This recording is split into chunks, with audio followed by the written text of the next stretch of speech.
¿Qué tal? Muy buenas tardes, buenas noches o buenos días, ¿no? Dependiendo de la hora que estén viendo este video. Ya saben que mi nombre es Juan Verasti Caldas y bueno, yo soy el profesor del curso de CTA, ¿no? Que llevamos casi un año brindándole estas clases, ¿no? Y bueno, como ya sabrán, siempre al inicio me gusta resolver las preguntas del cuestionario como modo de repaso para poder entrar a la siguiente clase.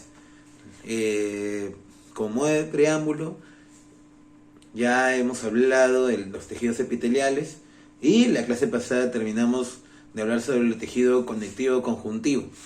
Todavía nos faltan dos tejidos más para completar lo que según Ramón Cajal nos hace referencia a que son todos los tejidos que existen en nuestro cuerpo, en nuestro organismo, ¿no? Según Ramón Cajal, existen 4 tipos de tejido. El tejido epitelial, que ya habíamos hablado la primera clase, antes de entrar a la primera clase, que justamente con la que iniciamos todo el estudio de los tejidos, ¿no? Hay una rama científica, ¿no?, que se encarga del estudio de los tejidos, que se llama histología. Histo hace referencia a tejidos y logía a estudio, ¿no? Entonces, histología es el estudio de los tejidos. Bueno, entonces, cuando hablamos de histología, siempre se habla nuevamente de Ramón Cajal. Entonces, y Ramón Cajal divide en cuatro tipos de tejidos, ¿no? El epitelial, en el que ya hablamos la primera clase, ¿no?, con la que iniciamos todo este descubrimiento acerca de los tejidos. Luego estaba el tejido conectivo conjuntivo, que es el tejido más abundante. Incluso ahora que vamos a entrar al tejido muscular, también lo vamos a encontrar. Y también, bueno, está en casi todo el cuerpo, es el tejido más abundante.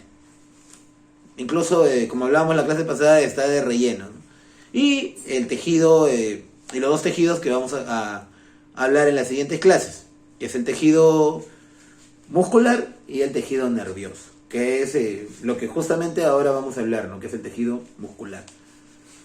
Y bueno, la clase pasada terminamos de hablar sobre el tejido óseo, ¿no? Y bueno, vamos a pasar a resolver las preguntas que dejamos. Era un pequeño cuestionario de, si no me equivoco, de 4 preguntas, de 5 preguntas, donde vamos a pasar a resolverlos, ¿no?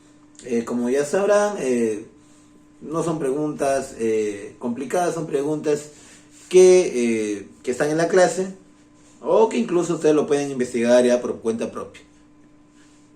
Bueno, vamos a pasar a resolverlo. La pregunta 1 era: ¿cuántos tipos de tejido óseo existen? Y ¿cuáles son?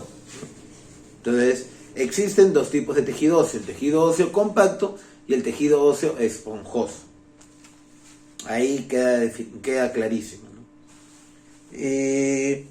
¿Cuál es la unidad estructural del tejido óseo compacto y el tejido óseo esponjoso? Entonces, la unidad estructural del tejido óseo compacto es lo que le llaman trabéculas óseas, ¿no? Las trabéculas óseas, que son trabéculas transversales, ¿no? Y el del tejido óseo esponjoso son los sistemas de Haber u ostiones, ¿no? Entonces, vamos a ir por ahí teniendo claro qué son las unidades estructurales. Son las características que van a definir al tejido. Es como que la célula más representativa de ese tipo de tejido óseo, ¿no? Así como hablamos por ejemplo, ¿cuál es la célula representativa del tejido cartilaginoso? Los condrocitos, ¿no? ¿Cuál es la célula más representativa del tejido óseo? Los osteocitos. Entonces, la unidad estructural, lo más representativo de ese tejido óseo esponjoso, son las trabéculas óseas, que es lo que va a caracterizar, lo que va a decir: tiene trabéculas óseas, ya, entonces este es un tejido óseo compacto. Tiene sistema de Haber, ya, este es un tejido óseo esponjoso. Ya se acuerdan que hicimos un grafiquito que eran como que el sistema de Haber era como un caracol, ¿no? como una circunferencia con varias rayitas al costado que los protegen, ¿no? Que es una forma circular, ¿no? Es una forma de un caracol. Y las trabéculas óseas eran como ramificaciones de manera desorganizada, ¿no? Bueno, ¿dónde encontramos? La tercera pregunta era ¿dónde se ubican? Ahí hay un error de tipeo. Y esa, ¿dónde se ubica el tejido óseo compacto? Y dónde se ubica el tejido óseo esponjoso.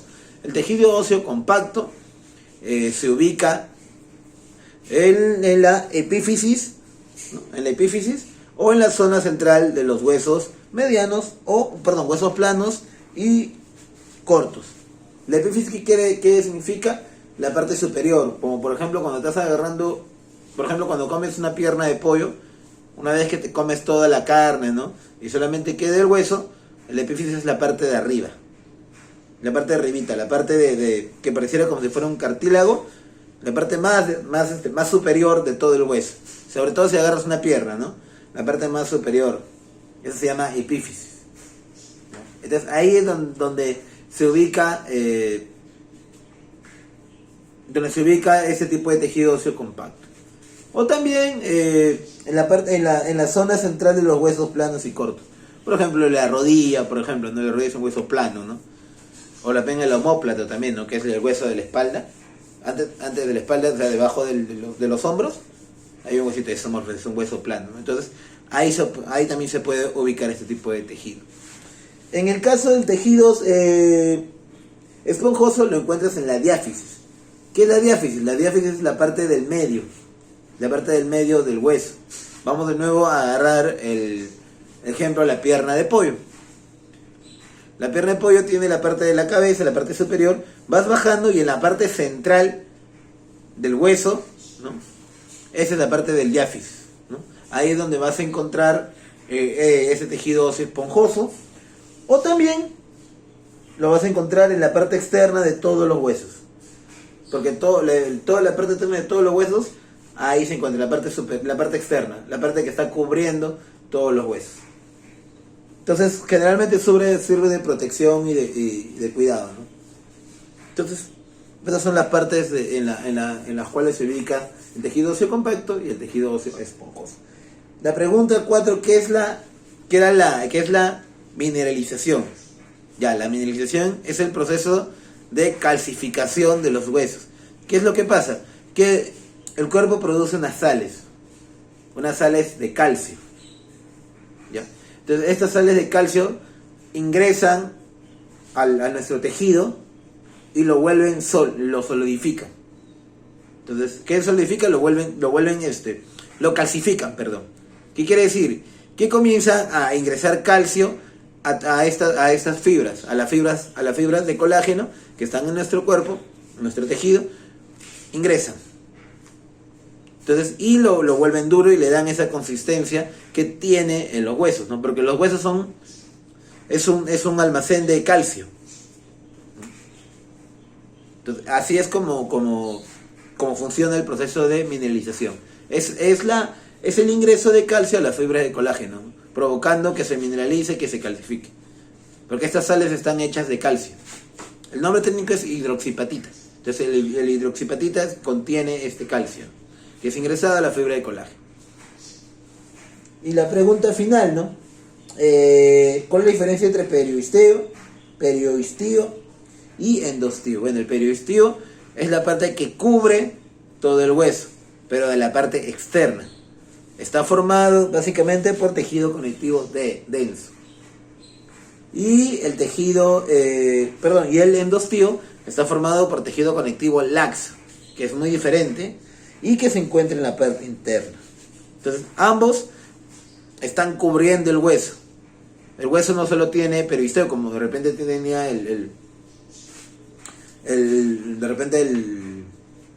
los cartílagos, ¿no?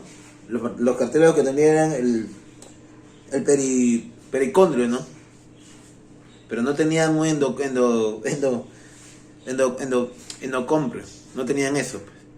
Solamente tenían la parte del pericondrio, ¿no? Nada más. En cambio el tejido óseo sí tiene dos, ¿no? El periostio y el endostio. Entonces esa es la diferencia, más que todo. Bueno, vamos a pasar ahora a explicar la clase de ahora, que es el tejido muscular. Y bueno, vamos a conocer un poco más de este tejido.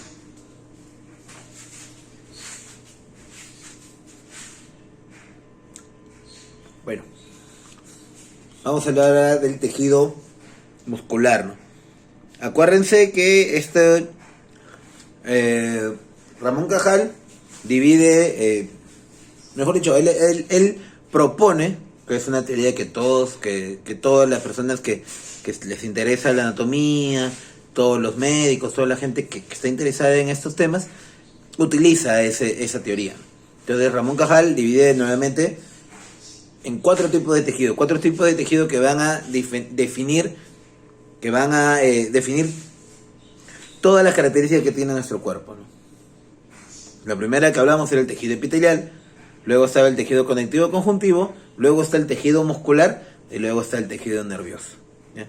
La próxima clase vamos a hablar, ya cuando toque vamos a hablar del tejido nervioso, pero por ahora vamos a hablar del tejido muscular, porque ya hemos hablado del epitelial y ya hemos hablado del conectivo conjuntivo. Vamos a hablar.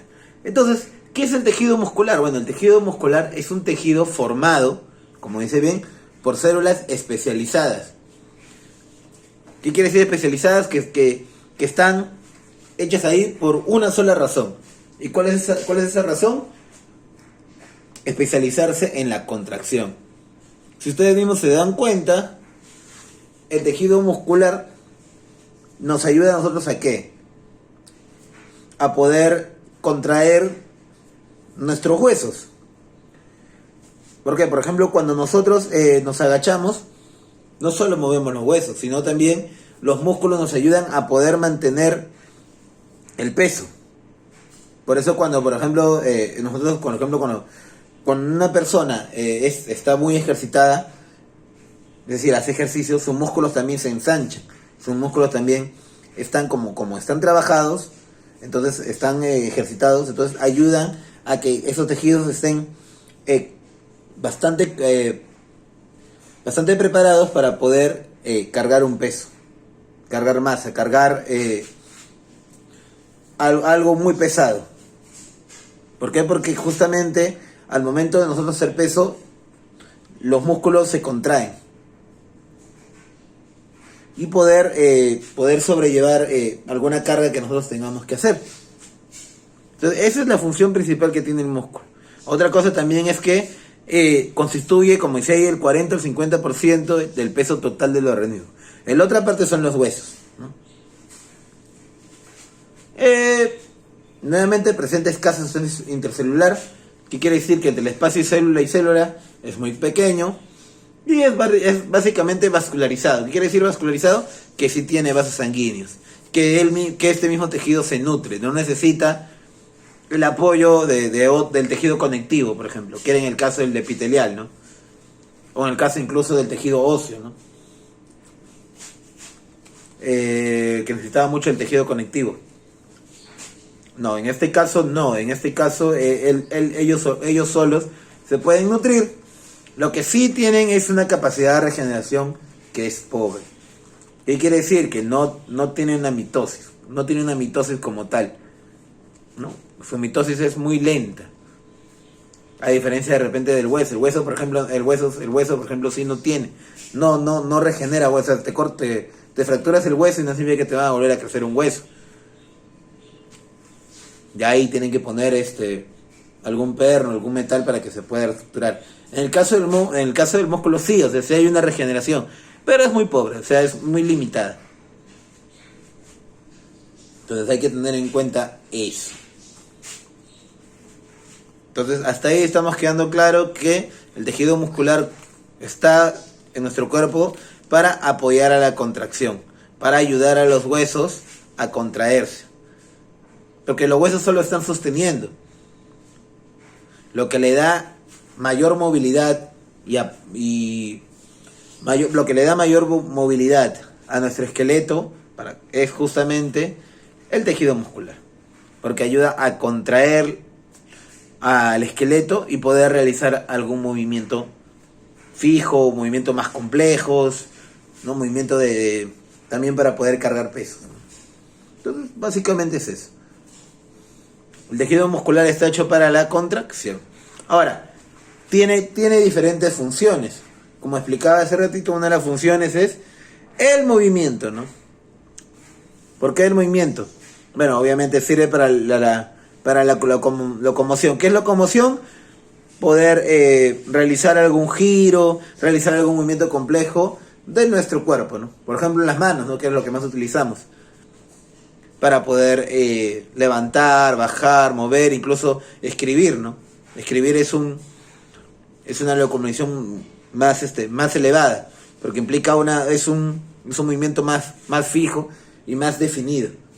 En cambio, si no tuviéramos de repente estos músculos en la mano, no podríamos de alguna otra forma hacer ese tipo de movimientos. Entonces, no solo eso, también de los distintos órganos de nuestro cuerpo, ¿no? Por ejemplo, incluso el corazón. El corazón es un músculo, ¿no? El corazón es un músculo, no está hecho de sangre, no, es un músculo que produce dos movimientos, ¿no? El sístole y el diástole, ¿no?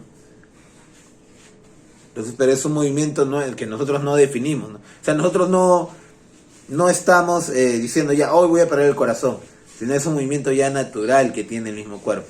Entonces, y todo eso es realizado obviamente por los músculos que existen. Se logran gracias a que en nuestro cuerpo hay articulaciones y hay justamente músculos que se insertan a estos huesos para que puedan realizar ese movimiento. Ese tipo de músculos que ingresan al cuerpo, a los esqueletos para poder realizar estos movimientos complejos, se le llama músculos esqueléticos. Bueno, también sirve una función de almacén, porque almacena glucógeno y proteínas musculares. Reserva energética, porque por ejemplo ahí proporciona aminoácidos, ¿no?, y otro metabolismo para la formación de glucosa, ¿no? El hígado, por ejemplo, es un músculo, y ahí en el hígado es donde se produce la glucosa. Entonces, o sea, no solo cumple una función de contracción, sino también una de sus funciones es reservar energía y almacenar glucógeno. Entonces, ahí hay estas cosas muy importantes. ¿Dónde está la reserva energética? En el hígado. Porque en el hígado se forma la glucosa. La glucosa es la energía. Es el azúcar que utilizan el cuerpo humano para poder energizarse, ¿no? En otras palabras, es un azúcar. Se encarga de la formación, porque la glucosa es azúcar. Solo que es un azúcar que nosotros producimos. Bueno, fuente de calor también. Porque al momento que nosotros hacemos contracciones, es decir, cuando hacemos ejercicios, bajamos, por ejemplo, el caminar, el correr, nosotros estamos moviendo músculos. Entonces, este movimiento genera calor en el cuerpo, ¿no? Genera calor. Entonces, al calor sudamos, ¿no? Entonces, eso ayuda a generar una homeostasis en nuestro cuerpo, un equilibrio en nuestro cuerpo. ¿Cuáles son las propiedades? Esto es importante, las propiedades. Características que van a definir el tejido muscular. La excitabilidad. ¿Qué quiere decir? Es la capacidad del tejido muscular de generar potenciales de acción o impulsos nerviosos en respuesta a variados estímulos. ¿No les ha pasado? Esto es muy clásico, que a eso lo llaman excitabilidad. Que por ejemplo, nos ponen una luz, o sea, agarramos una linterna y lo ponemos en nuestro ojo, ¿no? Automáticamente nuestro ojo, ¿qué va a pasar? ¿Va a quedarse mirándonos fijamente? No, ¿sí o no? ¿Qué va a pasar? Nuestro ojo se va a cerrar. Entonces, es una respuesta netamente natural. Entonces, pero eso no es que, o sea, pero eso es logrado ¿por qué? Porque hay unos músculos en nuestros ojos que nos van a permitir cerrarlos para cuidarnos, porque esa luz, como es muy fuerte a nuestros ojos, está generando un malestar, incluso nos puede hacer hasta daño. Entonces el cuerpo humano se da cuenta de eso y ¡pum! Automáticamente lo cierra.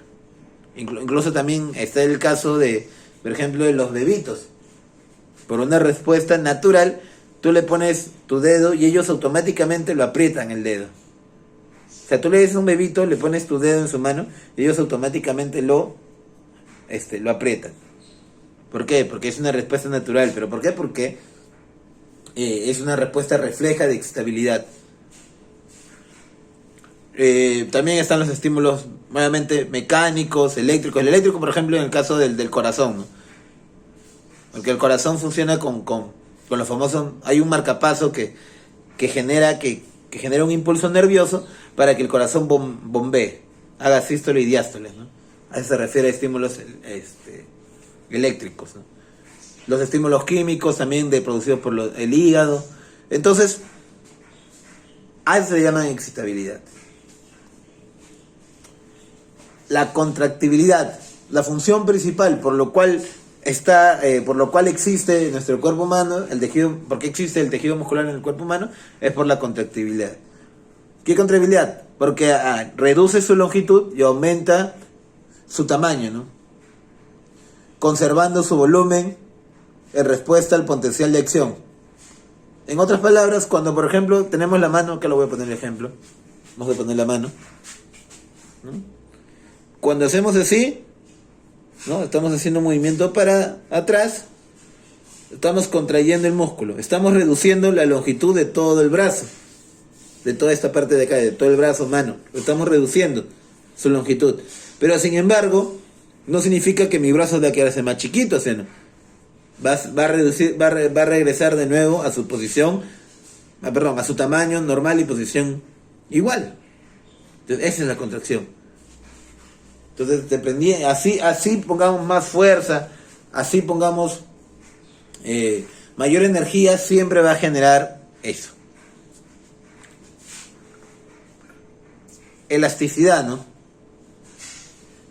Bueno, la elasticidad que retorna a su forma inicial una vez concluida la contracción muscular. Lo mismo que el brazo. Es básicamente lo mismo. Esto es importante, ¿no? La tonicidad. La tonicidad. ¿Qué dice ahí? Conserva un estado prolongado de semiconstracción involuntaria. La tonicidad, ¿no?, es esencial para el mantenimiento de la postura corporal. ¿Qué quiere decir la tonicidad? Como diríamos, por ejemplo, lo que se dice es, por ejemplo, la contextura de nuestro cuerpo. O sea, la tonicidad es eso, ¿no? La contextura que pueda tener una persona. Por ejemplo, una persona que es, por ejemplo, de contextura un poco más delgada, la tonicidad de sus músculos no van a ser gruesas, van a ser más delgadas. Una persona que de repente es más ancha, porque así su contextura, así nació, va a tener, obviamente, sus músculos un poco más gruesos. Entonces, a eso se refiere, ¿no? Que es como que el estado,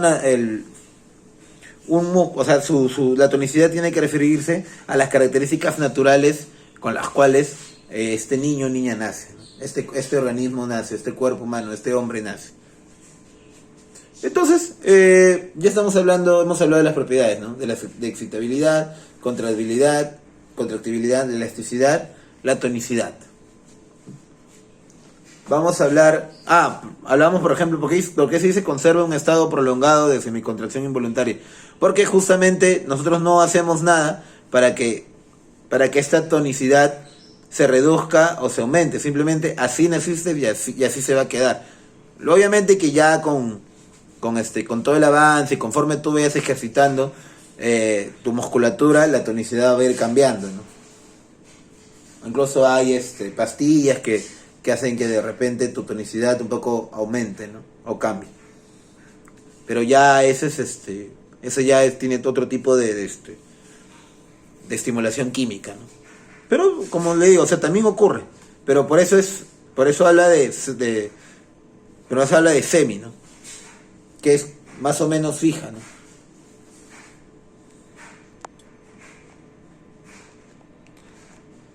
Bueno, clasificación. ¿Qué quiere decir? ¿Qué tipo de tejidos musculares existen? Por ahora solamente vamos a hablar de uno. Vamos a hablar del tejido muscular estriado esquelético. Este es el clásico músculo que se inserta en los huesos y va a generar lo que es el movimiento, ¿no? El principal, ¿no? Con el cual nosotros nos permite jugar pelota, nos permite hacer ejercicios, nos permite mover la cabeza, todo ese tipo de acciones, ¿no?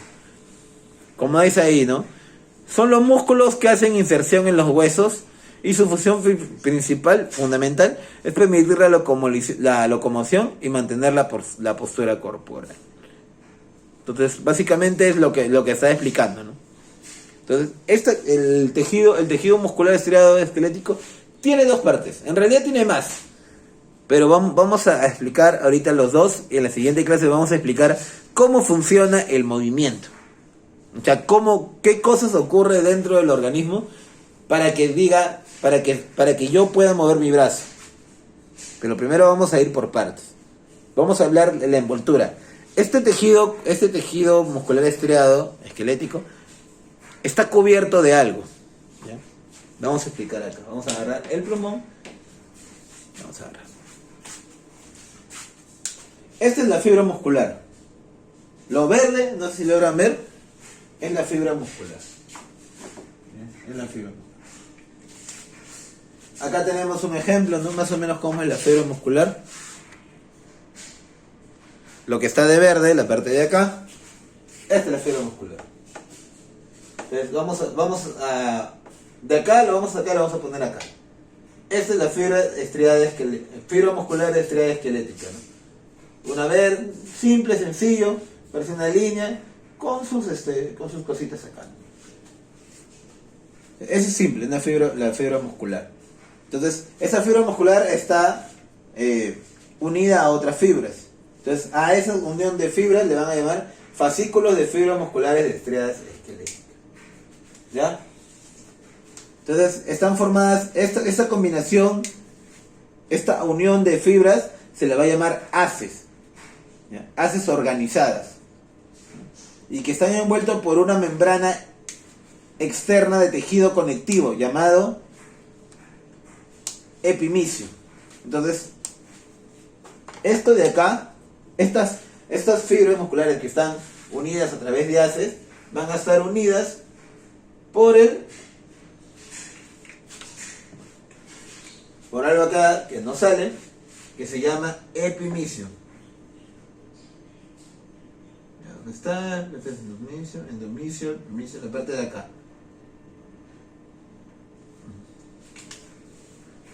Vamos a poner, ¿dónde está el negro? Acá está. Este es acá lo vamos a poner. Este es el epimicio.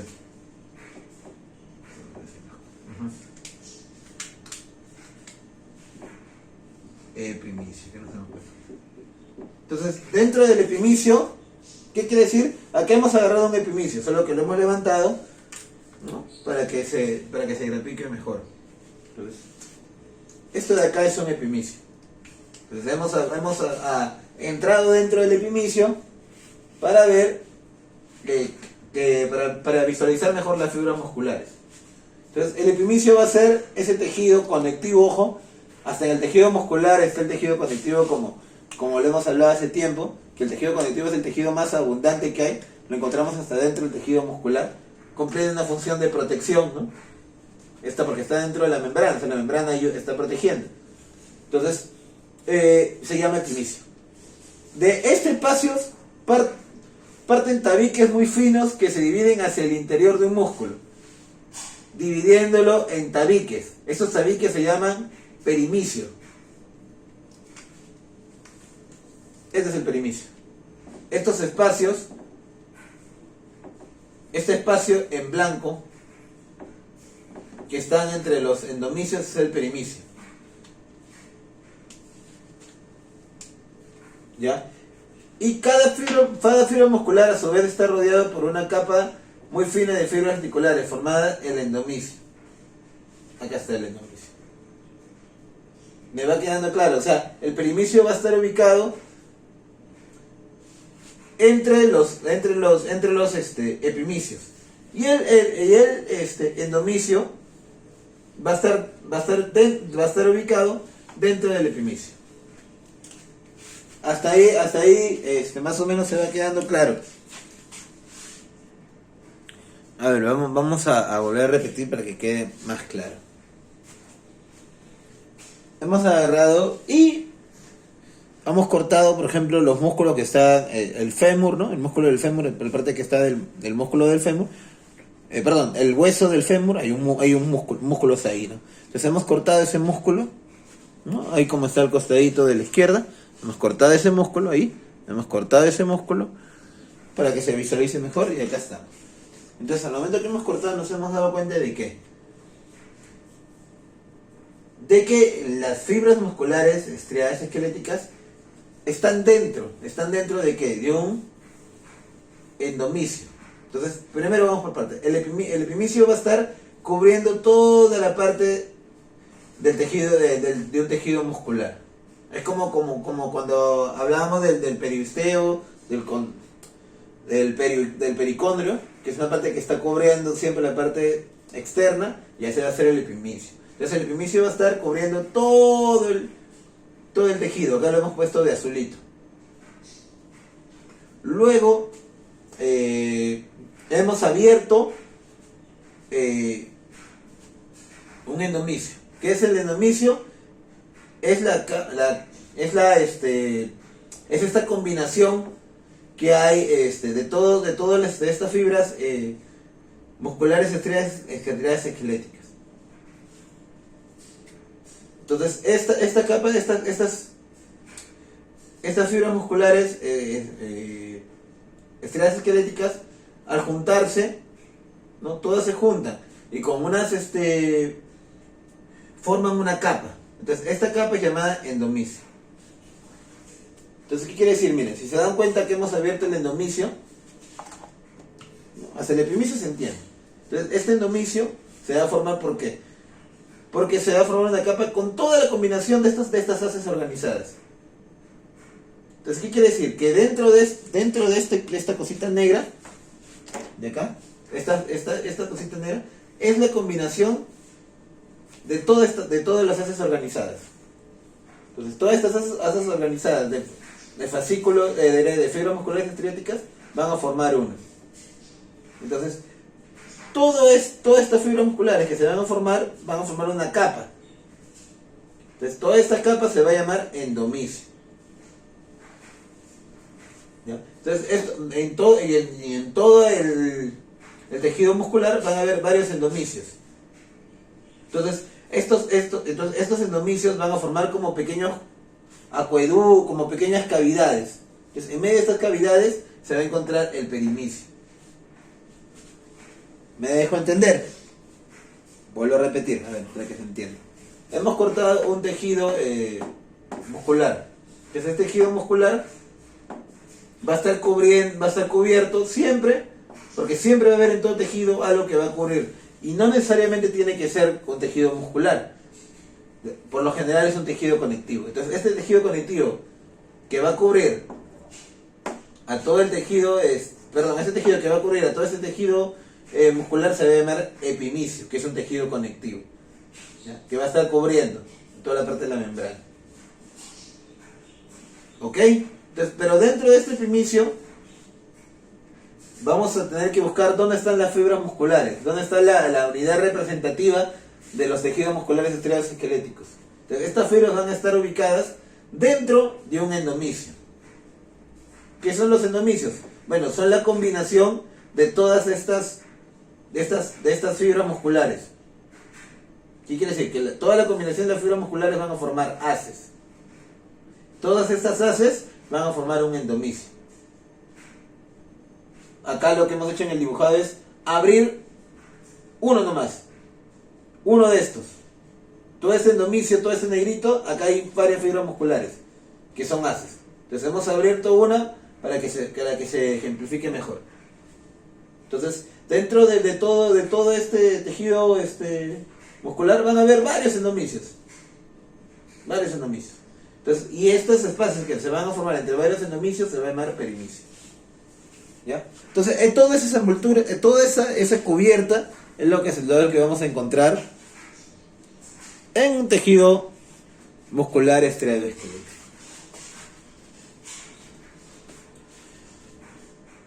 Bueno, el tejido conectivo que está cubriendo eso va a mantener más bien a las fibras musculares unidas, permitiendo que la fuerte contracción entrada por cada fibra individualmente actúa sobre el músculo entero, contribuyendo al circuito. O sea, el tejido conectivo cumple ahí una función, ¿no? Cumple una función ahí de apoyo para que se pueda hacer una mejor contracción.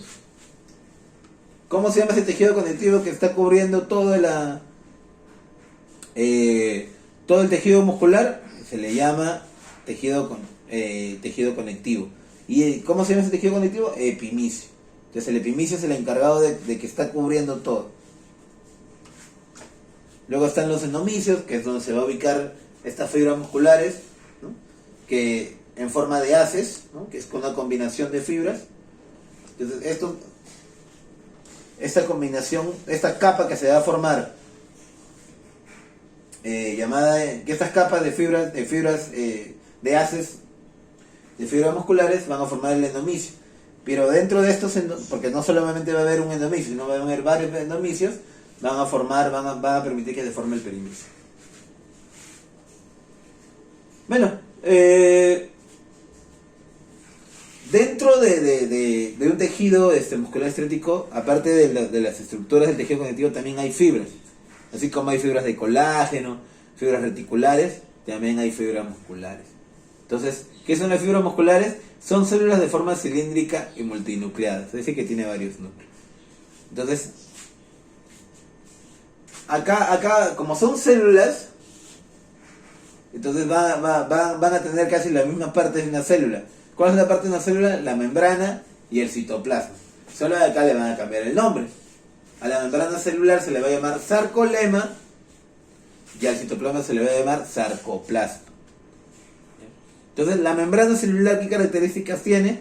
O sarcolema, es que va a presentar invaginaciones tubulares que penetran a la profundidad del citoplasma. Estos túbulos, llamados túbulos T, permiten la transición rápida de la excitación del sarcolema hacia las cisternas terminales del retículo sarcoplasmático. Vamos al ejemplo. Entonces, hemos quedado claro. Veamos el ejemplo, a ver, para que se entienda mejor.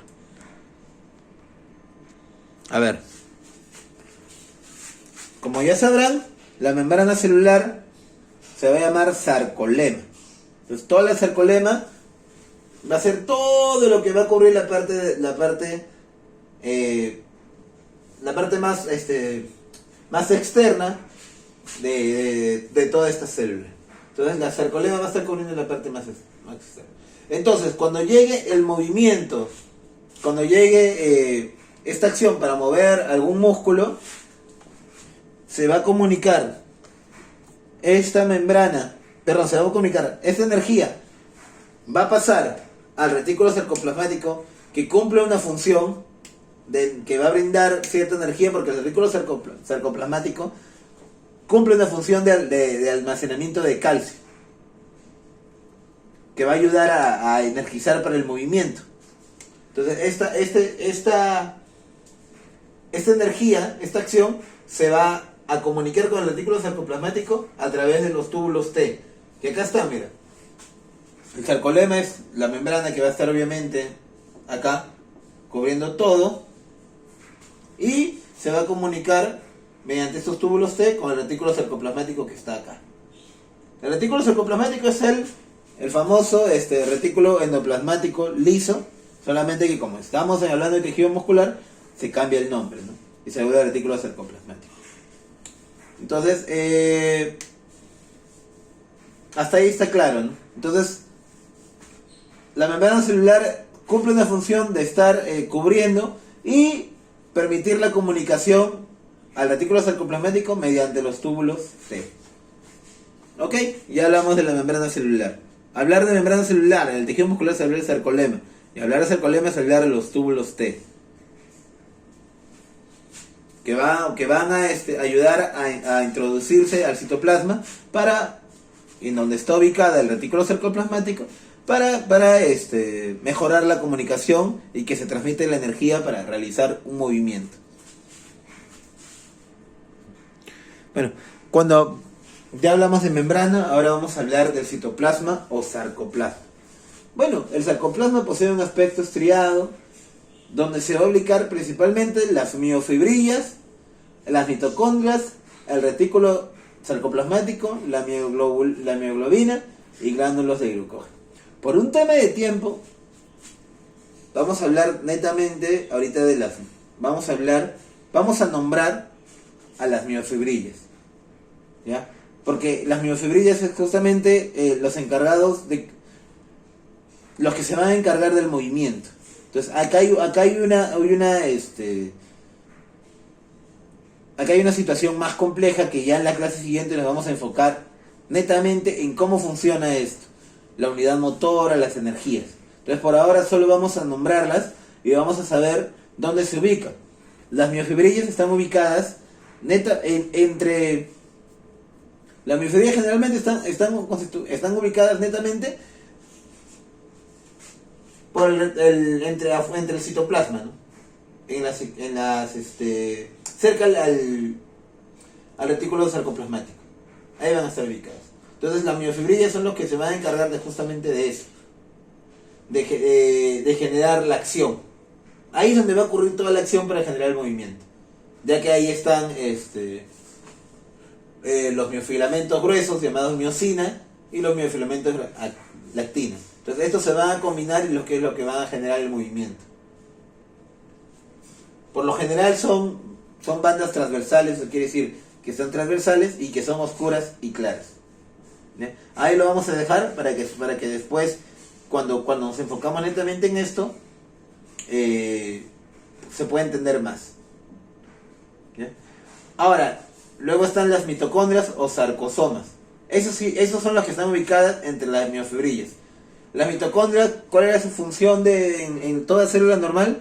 Generar energía. Entonces acá también va a generar igual, va a generar la energía. Por eso tiene que estar cerca a las miofibrillas, porque en la miofibrillas es donde se va a generar la acción. Bueno, y el retículo endoplasmático, ahí es donde se va a almacenar el calcio, ¿no? Y justamente ahí es donde se va a ocurrir toda esta acción. Entonces básicamente lo que hemos hablado es un poco ubicar dónde están ubicados cada uno de las partes del citoplasma. La clase siguiente sí vamos a hablar netamente de cómo funciona, cómo es la unidad motora, cómo funciona todas estas partes en las fibras musculares para visualizar mejor cómo es la acción. Bueno, acá nos estamos quedando. Muchísimas gracias.